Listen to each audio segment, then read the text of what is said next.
Hello, all of you. Welcome back. So, my name is Prachi Soni, and I'm from Gandhi Senior Secondary Public School, Shikohabad. We are here for a revision series of Class 12th Geography, book Human Geography.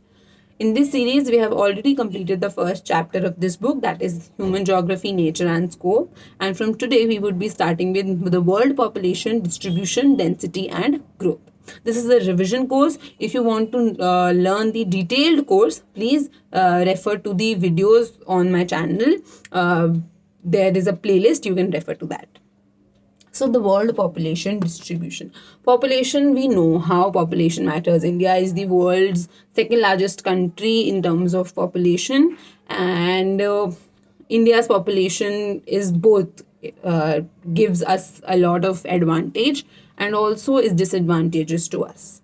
But how, what is population and how it affects, how it is distributed, how it grows, how it is composed, on what are the factors which are dependent on population, everything we would be dealing with in this chapter.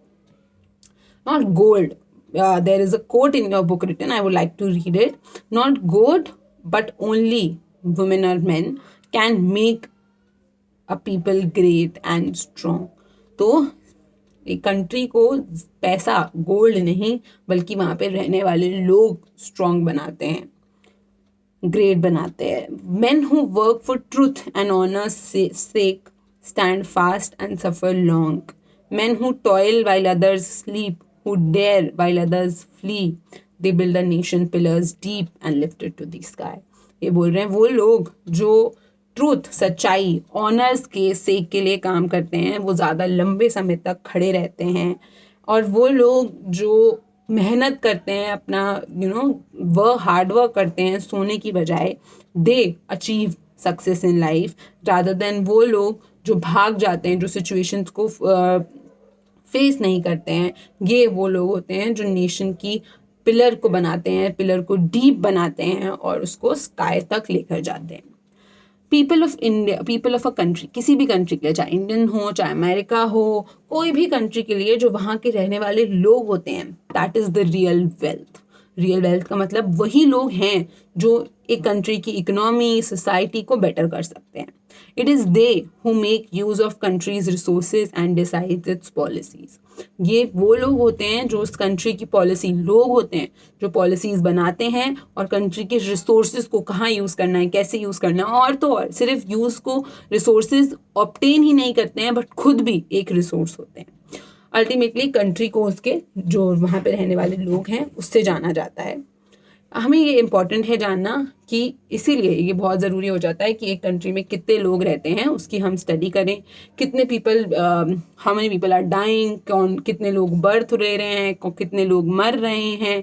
These are what we will study in this unit. Death rate, birth rate, migration, all these are the aspects जो हम इसमें deal करेंगे. The world at the beginning of 21st century recorded the presence of over 6 billion population. We shall discuss the pattern of their distribution and density है. जब हमने 21st century की शुरुआत करी थी तो करीब 6 बिलियन पॉपुलेशन थी हमारी, और धीरे धीरे करके डिस्ट्रीब्यूशन और डेंसिटी अलग होती गई. जो population of world is unevenly distributed, George B Cressey बोलते हैं एशिया की पॉपुलेशन को लेके कि एशिया में places where people are few, Asia में ऐसी बहुत सी जगहें हैं जहाँ पे लोग बहुत कम हैं और बहुत सी कम जगहें ऐसी हैं जहाँ पे बहुत सारे लोग हैं. इसका मतलब क्या है? There is a place, for example this is a piece of land and this is a piece of land. ये दोनों एक पीस ऑफ लैंड है. ये छोटा पीस ऑफ लैंड है, ये बड़ा पीस ऑफ लैंड है. सो क्या होगा, एशिया में ऐसी बातें कर रहे हैं कि ऐसी बहुत सी जगहें हैं जो बहुत बड़ी एरिया में हैं और ऐसी बहुत सारी हैं जहाँ पे रहने वाले लोग कम हैं. And then there are places जिनका एरिया बहुत ज़्यादा नहीं है but people living here are in a very huge number. ये क्यों है, कैसे होता है, we would see. Patterns of population distribution, patterns of population distribution in the world. Patterns of population distribution and density हमको हेल्प करता है demographic characteristics को पढ़ने के लिए. जो टर्म है population is distribution refers to the way people are spaced over the earth's earth में जगह में डिफरेंट डिफरेंट जगह पे किस तरह से लोग स्पेस हैं, कहाँ कहाँ अलग अलग एरिया में रह रहे हैं. This is what is known as distribution of population. Broadly अगर हम देखें तो 90% लोग 10% जगहों पे रहते हैं और बचे हुए 10% लोग 90% के लैंड एरिया में रहते हैं. इसका मतलब जो पॉपुलेशन की डिवीजन है वो इवन नहीं है. अभी जो 90% लोग 10% एरिया में क्यों रह रहे हैं, क्योंकि वो 10% एरिया में सारे रिसोर्सेज हैं, वहाँ की फैसिलिटीज़ अच्छी हैं, वहाँ पे अवेलेबिलिटी ऑफ वाटर है, क्लाइमेट सूटेबल है. दिस इज द रीज़न कि 90% ऑफ पॉपुलेशन 10% एरियाज में रहती है. जो वर्ल्ड की 10 most populous countries of the world में 60% ऑफ पॉपुलेशन रहती है. And out of these 10 countries 6 Asia में है. वर्ल्ड में जो 10 कंट्रीज जो हाईली पॉपुलेटेड हैं उनमें से जो 6 कंट्रीज हैं वो आपकी एशिया में. Now I will be talking about why we will be talking about density of population. Each unit of land has limited capacity to support people living on it. अभी क्या है, ये एक ज़मीन का टुकड़ा है. इस ज़मीन के टुकड़े में मैं सबको यहाँ ऐसे ऐसे खड़ा करूँ तो फॉर एग्जाम्पल मैं 10 लोग खड़े कर सकती हूँ. I can stand make 10 people stand. And if this is a piece of land, this is a notebook which is smaller in area, यहाँ पे मैं 5 लोगों को ही खड़ा कर सकती हूँ. सो हर ज़मीन की एक कैपेसिटी होती है कि वो कितने लोगों को होल्ड कर सकती है. हेंस इट इज़ नेसेसरी, ये हमें अंडरस्टैंड करना पड़ता है कि साइज ऑफ लैंड का साइज कितना है और उसमें रहने वाले लोग कितने हैं. इसको निकालने का फॉर्मूला होता है density of population is equals to population upon area. किसी भी जगह की डेंसिटी हम कैसे निकालते हैं, उस जगह की पॉपुलेशन डिवाइडेड बाय उस जगह का एरिया कितना है. फॉर एग्जाम्पल अगर हम किसी भी रीजन का निकालना है तो इसमें आपको एक एग्जाम्पल दिया है, आप सॉल्व कर सकते हैं.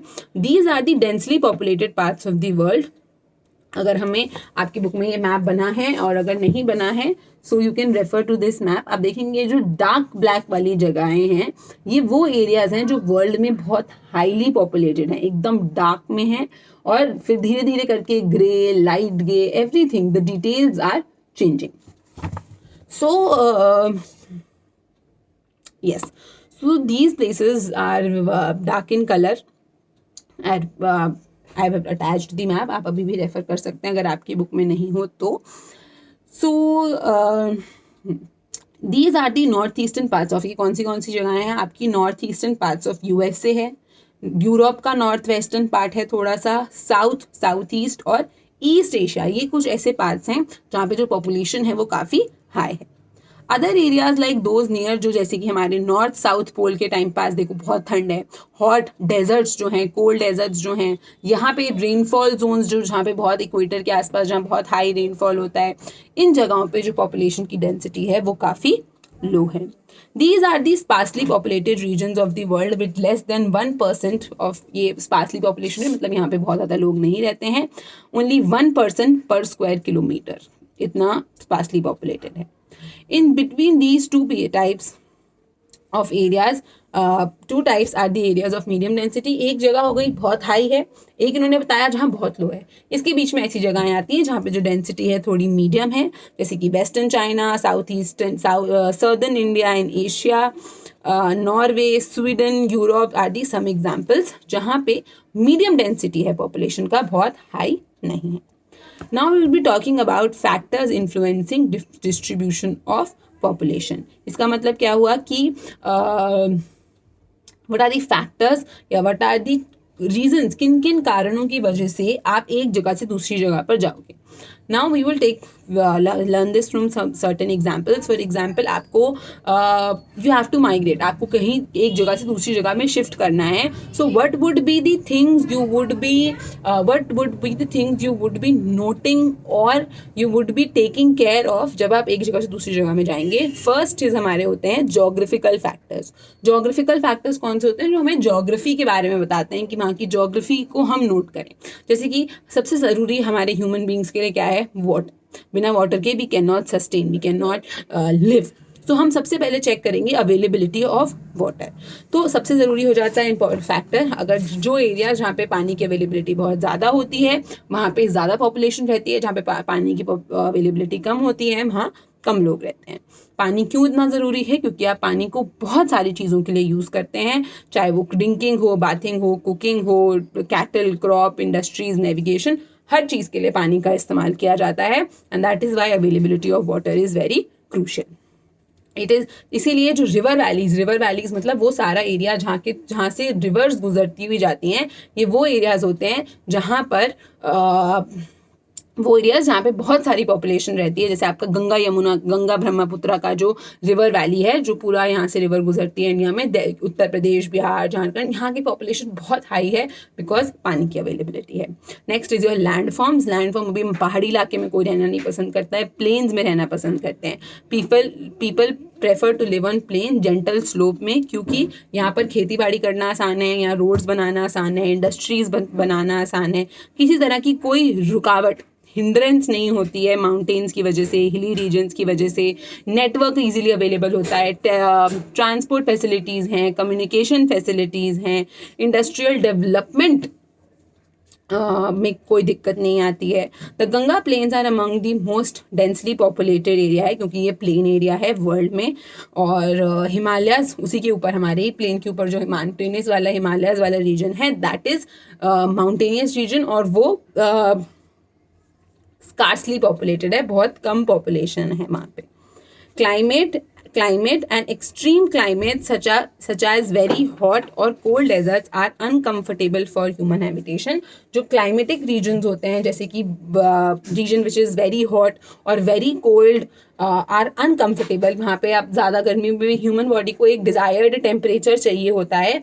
ना ही आप बहुत हॉट टेम्परेचर में रह सकते हो, ना ही आप बहुत कोल्ड टेम्परेचर में रह सकते हो। दैट इज़ वाई हम एक सूटेबल कंफर्टेबल क्लाइमेट ढूंढने की कोशिश करते हैं, जहाँ पे ज़्यादा सीजनल वेरिएशन ना हो और रेनफॉल भी नॉर्मल हो, हार्श क्लाइमेट्स ना हो, पॉपुलेशन को कोई प्रॉब्लम ना हो। मेडिटेरेनियन रीजन इसीलिए बहुत ज़्यादा पॉपुलेटेड है, क्योंकि वहाँ का जो क्लाइमेट है that is very pleasant. Next is your soil. बिल्कुल बंजर ज़मीन होगी, अनफर्टाइल सॉइल होगी, तो वहाँ पर रहना डिफ़िकल्ट है, क्योंकि आप खेती नहीं कर सकते हो। इसलिए लोग कोशिश करते हैं एक फर्टाइल, एक स्ट्रॉन्ग लोमी सॉइल्स को देखें, जहाँ पे एग्रीकल्चर से जुड़ी हुई एक्टिविटीज़ को करना आसान हो। ये हमने पढ़े थे ज्योग्राफिकल फैक्टर्स। फिर आते हैं आपके इकोनॉमिक फैक्टर्स, जो हो गए जैसे कि मिनरल्स अर्बनाइजेशन। मिनरल्स क्या है? अवेलेबिलिटी ऑफ मिनरल्स बहुत ज़्यादा होगी, मतलब कोई ऐसी जगह जहाँ पे मिनरल डिपॉजिट हाई होगा, माइनिंग करना, इंडस्ट्रियलाइजेशन करना ईजी होगा, वहाँ पर ऑब्वियसली पॉपुलेशन चली जाती है, लोग माइग्रेट करके चले जाते हैं। स्किल्ड और सेमी स्किल्ड वर्कर्स जो होते हैं, इन जगहों को डेंसली पॉपुलेट कर देते हैं। फॉर एग्जांपल हमारा जो कटंगा जाम्बिया कॉपर बेल्ट है हमारा अफ्रीका का, that is very populated because वहाँ पे मिनरल अवेलेबिलिटी बहुत हाई है। Then comes your urbanisation. कोई ऐसी जगह जो पहले बहुत ज़्यादा रूरल थी, विलेज था, ग्रोथ नहीं थी, डेवलपमेंट नहीं थी, पर अभी वहाँ पे सैनिटेशन अच्छा हो गया है, मेडिकल फैसिलिटीज़ हो गई हैं, कम्युनिकेशन फैसिलिटीज़ अच्छी हो गई हैं, बेटर एमेनिटीज़ मिल रही हैं, फैसिलिटीज़ मिल रही हैं, तो लोग वहाँ पे जाके रहने लगते हैं, वहाँ का पॉपुलेशन इंक्रीज़ हो जाता है। Then is your industrialisation. Industrial belts जो होती हैं, इंडस्ट्रियलाइज कोई जगह, जैसे हमारा झारखंड वाला जो एरिया है, यहाँ पे मिट्टी विट्टी अच्छी नहीं है, क्लाइमेट भी ठीक ही ठाक है, बट यहाँ पे इंडस्ट्रीज़ बहुत हैं, यहाँ पे टाटा है, जो बहुत सारी इंडस्ट्रीज़ हैं, तो यहाँ पे लोगों को अपॉर्चुनिटीज़ मिलती हैं यहाँ पे। और धीरे धीरे करके ये लोग ये इतना एक्सपैंड हो जाता है कि यहाँ पे हर तरह के आपको shopkeeper, operators, banks, doctors, teachers सब यहाँ मिल जाएंगे। जो कोब ओसाका का रीजन है जापान का, ये थिकली पॉपुलेटेड है, क्योंकि यहाँ पे जो इंडस्ट्रीज़ का नंबर है वो काफ़ी हाई है। फिर होते हैं कुछ सोशल कल्चरल फैक्टर्स बहुत सारे हो सकते हैं, जैसे कि किसी जगह की अभी कोई जगह के साथ हिस्ट्री जुड़ी हुई है, तो लोग वहाँ पे रहना पसंद करते हैं। Then war, for example Jammu Kashmir का रीजन है हमारी कंट्री में, वो काफ़ी वॉर प्रोन है, हमेशा दिक्कत में ही रहता है, तो लोग वहाँ से आके कि इतनी प्रॉब्लम में रहने से अच्छा है we migrate to a different place. तो ऐसे बहुत से कारण होते हैं सोशल और इकोनॉमिक, जिनकी वजह से पॉपुलेशन चेंज होती है, डेंसिटी इधर उधर होती है, job opportunities attract large number of people, religious और कल्चरल सिग्निफिकेंस होना, सोशल पॉलिटिकल अनरेस्ट होता है, लड़ाइयाँ होती हैं, जैसे अब नक्सल एरियाज़ में लोग रहना पसंद नहीं करते हैं, क्योंकि वहाँ पे बहुत इंस्टेबिलिटी है, and that is why the population there is very So now we would be starting with population growth. Wait, what is population growth? Population growth or population change is the change in the number of inhabitants. यानी कि if this is a piece of land, earlier in this piece of land there were 5 people living and now it is 10. तो क्या हो जाएगा, change हो गई यहाँ की population, there is a increase in the growth of population. इसको हम बोलते हैं positive change of population, positive growth rate हुआ. अभी यहीं पे 5 की जगह 2 हो जाते तो हम उसको नेगेटिव ग्रोथ रेट बोलते हैं. ग्रोथ पॉजिटिव भी हो सकती है और नेगेटिव भी हो सकती है, पर याद रखना है in a specific period of time. ऐसा नहीं कि कभी भी आपने मेजर कर लिया, एक स्पेसिफिक पीरियड ऑफ टाइम होता है, 5 साल, 6 साल, 10 साल, इस तरह से. ये एक बहुत इंपॉर्टेंट इंडिकेटर होता है इकोनॉमिक डेवलपमेंट का, कि आपकी इकोनॉमी कैसे, किस तरह से डेवलप हो रही है, आपकी कंट्री में सोशल अपलिफ्टमेंट है नहीं है, हिस्टोरिकल बैकग्राउंड कैसा है, कल्चरल बैकग्राउंड कैसा है. All these things refer depends on the, ये सारी चीज़ें पॉपुलेशन ग्रोथ को ज़्यादा या कम करने में रिस्पॉन्सिबल होती हैं. कुछ basic concepts of population geography क्या होते हैं. First is growth of population. Change of population in particular area, किसी भी पॉपुलेशन एरिया में कोई चेंज हो, ज़्यादा हो या बढ़ जाए, उसको हम पॉपुलेशन, ग्रोथ ऑफ पॉपुलेशन बोलते हैं. ग्रोथ रेट ऑफ पॉपुलेशन क्या हो जाएगा, जिस परसेंटेज इंक्रीज या डिक्रीज होगा उसको ग्रोथ रेट बोलेंगे. नेचुरल ग्रोथ ऑफ पॉपुलेशन क्या होता है, this is the population increase by difference between births and death in a particular region between 2 points. For example, natural growth क्या होगा, जितने लोग पैदा हुए हैं उनमें से अगर हम जितने लोग मरे हैं माइनस कर देंगे, नेचुरल ग्रोथ रेट आ जाएगा. एक्चुअल ग्रोथ ऑफ पॉपुलेशन क्या होगा, this is birth minus death plus migration minus out migration. इसमें क्या करेंगे, कितने लोग पैदा हुए उसमें से हम डेथ माइनस कर देंगे, प्लस कितने लोग आए उसमें से हम कितने लोग गए ये माइनस कर देंगे. पॉजिटिव ग्रोथ ऑफ पॉपुलेशन क्या होता है, जब population number of people increase होते हैं, जैसे मैंने अभी आपको बताया था, इस एरिया में अगर नंबर इंक्रीज हो जाएगा तो हम उसको पॉजिटिव ग्रोथ ऑफ पॉपुलेशन बोलेंगे. इसमें से नंबर कम हो जाएगा तो हम उसको नेगेटिव ग्रोथ ऑफ पॉपुलेशन बोलेंगे. If the two population decreases एक पॉइंट ऑफ टाइम में, this is clear now. Population change के 3 मेजर कंपोनेंट्स होते हैं. First is your death rate, second is your birth rate and third is your migration. Migration 2 type की हो सकती है, इन migration और आउट माइग्रेशन. मतलब या तो आपकी जगह में, कंट्री में लोग बाहर से आ सकते हैं, या फिर आपकी कंट्री में से लोग बाहर जा सकते हैं. आएंगे तो इन माइग्रेशन होगा, जाएंगे तो आउट माइग्रेशन होगा. 3 कंपोनेंट्स होते हैं. क्रूड बर्थ रेट, जिसको हम CBR बोलते हैं, is expressed as the live birth in a year per 1000 of population. Crude birth rate का फॉर्मूला क्या होता है, बर्थ अपॉन पॉपुलेशन इनटू 1000. इसी तरीके से डेथ एक बहुत एक्टिव रोल प्ले करता है पॉपुलेशन चेंज में. इसको निकालने का भी फॉर्मूला होता है death, total deaths upon population into 100. By and large जो mortality rates are affected by the regions demographic structure, social advancement and the level. और ये जो डेमोग्राफी में चेंज होता है, पॉपुलेशन में किसी भी तरीके का चेंज होता है, it is because of change in the social advancement, level of economic development.